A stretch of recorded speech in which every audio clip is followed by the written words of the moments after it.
जय सियाराम। नमस्ते नमस्कार संपूर्ण नेपाली दाजुभाइ दिदी बहनी सब में हमरा के नेपाल सरकार जे आसिन 1 गते शहीद दिवस के रूप में मनाव कहने से तै के लग हमरा के जेनजिंग युवा साथी सब काल गोल बाजार के गोल चक्कर ल 5:30 बजे हार्दिक सिन्धजली कार्यक्रम राखल गेल छे।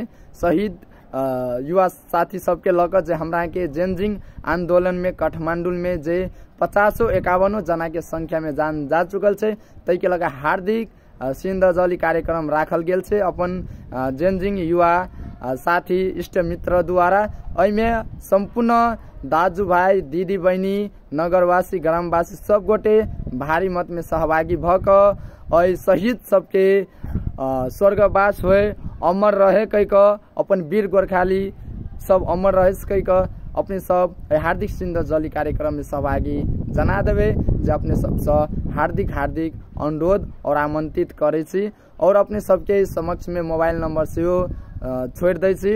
अपने सब जरूर मोबाइल नंबर में कांटेक्ट कर सहभागी हैब और विशेष जानकारी के लिए काशिंदर यादव जी के कांटेक्ट करब, काशिंदर दाजू जी के जे अपने सबके जानकारी करबे छी।